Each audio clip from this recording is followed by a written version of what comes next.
Baik. Logika Anda kalau diciptakan oleh Tuhan otomatis dia jadi pengikut Tuhan gitu. Menurut pandangan agama Islam, saya Edis TV diciptakan oleh Allah nggak? Ini logika Anda ini sudah menghajar dirimu sendiri loh. Nah, sekarang saya kasih tahu. Anda tahu nggak bahwa setan itu sudah jadi orang Islam? Suara keras tak selalu benar. Reaksi Nusantara bukan soal siapa menang, tapi siapa yang masih mau berpikir. Saya mau tanya Bang, kenapa di Alkitab Anda iblis itu nggak mau menyembah Tuhan? Kenapa Bang? Nggak mau menyembah Yesus? Ya karena kalau iblis jadi nyembah Yesus, dia jadi pengikut Yesus. Iblis kan pembangkang, namanya saja sudah iblis, gimana? Lah padahal kan yang menciptakan kan Tuhan itu. Baik. Logika Anda kalau diciptakan oleh Tuhan otomatis dia jadi pengikut Tuhan gitu. Yo saja sejane sih saya ikuti logika Anda langsung melintir kemana-mana. Gini, saya gunakan cara Anda berpikir. Menurut agama Anda, saya ini diciptakan Allah nggak? Yes, di dunia sama seisinya itu ya diciptakan Allah semua. Bang, jangan kemana-mana dulu. Saya, menurut pandangan agama Islam, saya Edis TV diciptakan oleh Allah nggak? Iya. Ya. Apakah saya membangkang nggak kepada Allah? Kalau membangkangnya atau tidak kan saya belum tahu. Itu kan gimana sih? Tadi Anda bikin pertanyaan, iblis kenapa membangkang kepada Yesus? Karena menurut logika Anda, sesuatu yang diciptakan pasti mengikuti yang menciptakan itu. Logika Anda ini sudah menghajar dirimu sendiri loh. Gimana sih? Nggak mau menyembah Yesus, sedangkan iya iblis. Makanya yang tidak mau menyembah Yesus itu sama dengan golongan setan. Gimana sih? Mana Anda ini?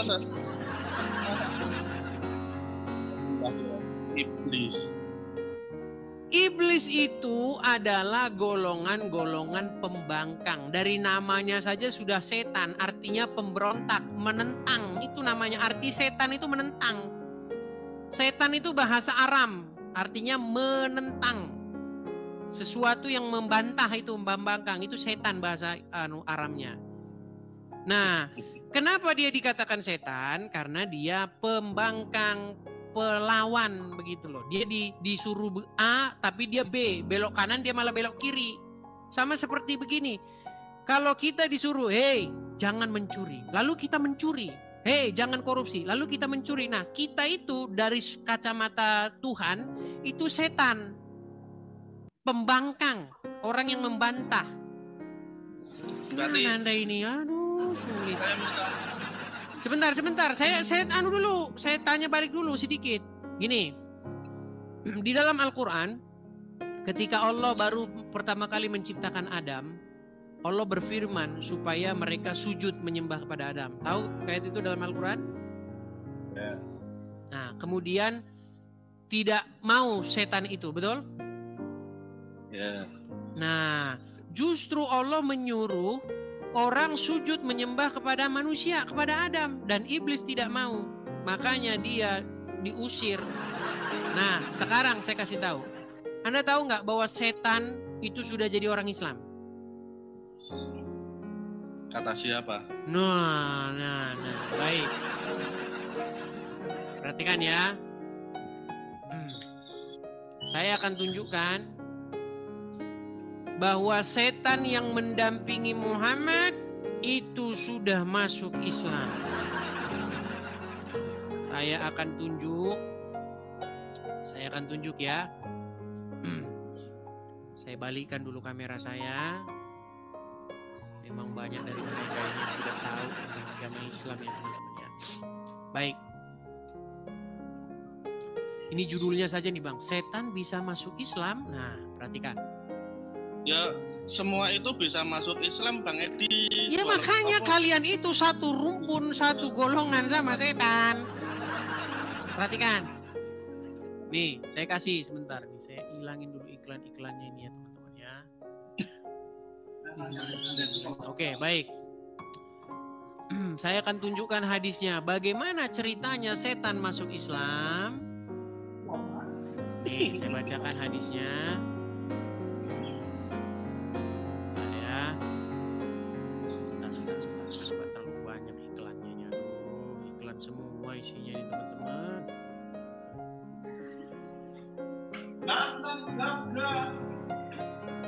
Nih, hadisnya ya. Nih. Dalam hadis dari Ibnu Mas'ud radhiyallahu anhu, Nabi bersabda, setiap orang di antara kalian telah diutus untuknya seorang korin, maksudnya pendamping dari golongan jin. Para sahabat bertanya, termasuk Anda wahai Rasulullah? Beliau menjawab, termasuk saya. Hanya saja Allah membantuku untuk menundukkannya sehingga dia masuk Islam. Karena itu dia tidak memerintahkan kepadaku kecuali yang baik. Jadi ada setan, ada jin korin ya yang mendampingi Muhammad dan dia memerintahkan menundukkan yang baik.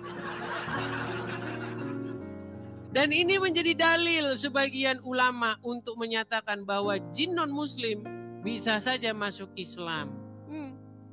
Jadi ada setan masuk Islam. Namanya kehidupan itu ya entah jin entah manusia ya bisa saja Bang Edis. Iya, bagaimana mungkin setan masuk Islam dan dia membisikkan yang baik kepadamu?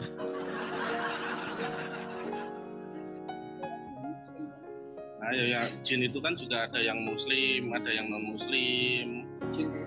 Jin ada yang muslim. Baik, artinya orang-orang Islam akan bersama-sama dengan jin dan para setan, betul? Ya enggak begitu, Bang Nah, Edi. gimana? Karena gini, manusia kan juga ada yang Islam dan ada yang non-muslim. Ya di semua kehidupan yo enggak muslim semua. Oke. Tetapi ada juga setan yang muslim, betul? Ada. Artinya besok setan masuk surga bersama dengan orang muslim, betul? Siapa yang bilang? Ini Gimana sih? Ini saya mau. Oke lah Riyadi. Ini sudah malam, ini harusnya orang udah tidur ini. Bikin orang nggak bisa tidur ketawa nih. Oke ya, kita rehat dulu ya. Saya mau tanya satu lagi Bang Edis. Apa? Silakan. Kalau menyembah itu yang disembah tujuannya apa jalannya Bang Edis? Yang disembah. Nggak ada istilah-istilah kami itu nyembah-nyembah, tunggang-tungging itu nggak ada. Yang ada di tempat kami itu berbakti.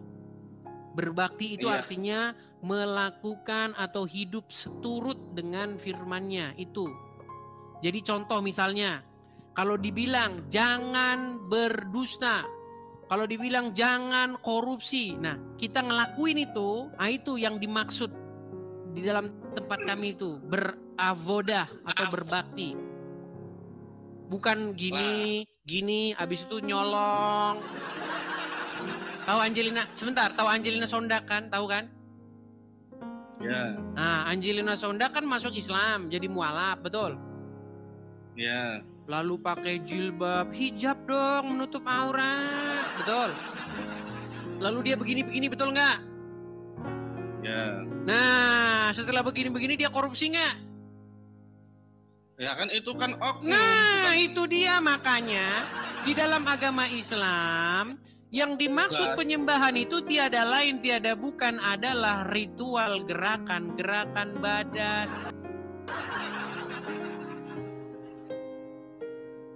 masuk surga.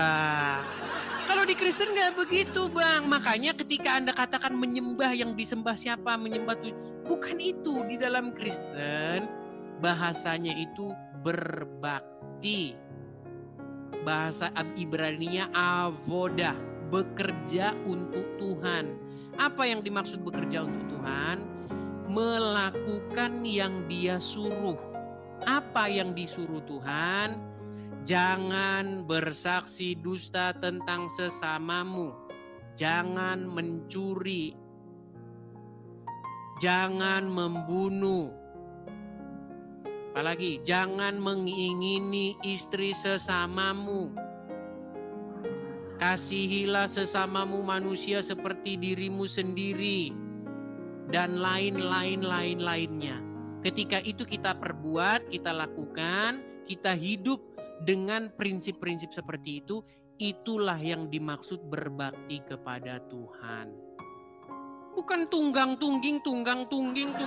Ngapain? Habis nunggang-nungging juga nyolong.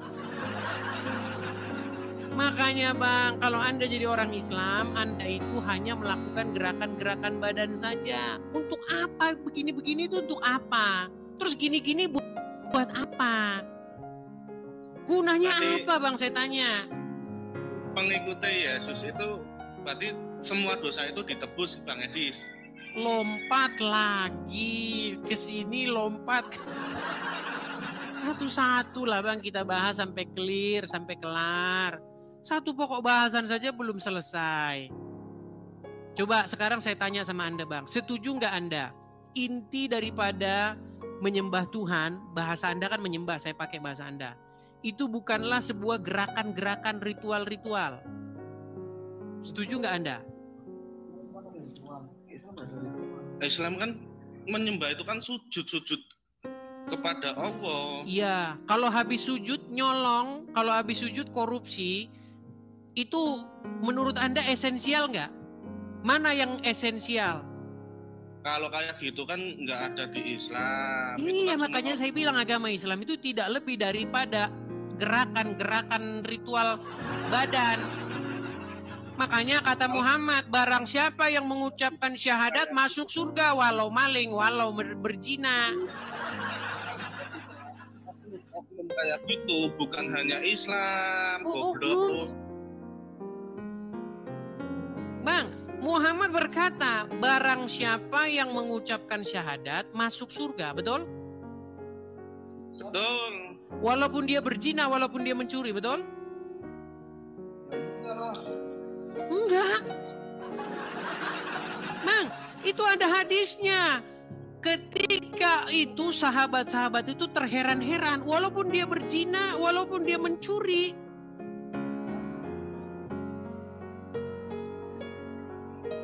Nih, saya tunjukkan ya. Kalau Anda nggak percaya ini udah sering saya putar nih. Perhatikan.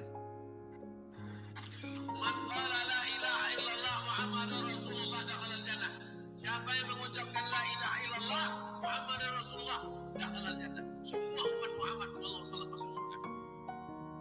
Nabi yang mengatakan, datang sahabat bertanya, wa in zana wa in saraq, bagaimana kalau dia berzina? Bagaimana kalau dia mencuri? Kata Nabi, wa in zana wa in saraq, dia berzina, dia mencuri, tetap masuk surga. Berzina, masuk surga. Gimana? Berzina, mencuri, masuk surga, yang penting surwana. Iman gitu doang. Makanya agama Islam itu tidak lebih daripada gerakan-gerakan mulut, gerakan-gerakan badan masuk surga. Gimana sih? Di Islam ketika mati nanti itu dosa sama pahala itu ditimbang, Bang. Tidak ada yang ngomong begitu. Dikatakan barang siapa yang mengucapkan syahadat masuk surga. Edis, kamu gak bakalan tahu kamu bukan Muslim. Gimana? Kamu gak bakalan tahu kamu bukan Muslim. Dari mana logikanya? Kalau bukan Muslim gak bakalan tahu ini loh. Semua itu sudah ada, sudah bisa kita akses. Sudah nggak perlu lagi kita nunjukin kartu perpustakaan nih, saya Muslim nih, boleh saya mengaksesnya? Enggak, semua sudah bisa diakses di internet. Informasi-informasi tentang agama Islam sudah bisa diakses. Bagaimana Anda mengatakan bukan Muslim nggak paham-paham? Muslim kalau mati itu nggak langsung masuk bang, tapi ditimbang dulu mana pahala mana dosa, nggak kayak Yesus Timbang pahala mana dosa. Berarti kalau Bang Edis ngelakuin hal-hal yang tidak masuk akal yang Ya bikin sudah. dosa berarti Sekarang saya inilah ya. Misalnya ya begini Bang ya.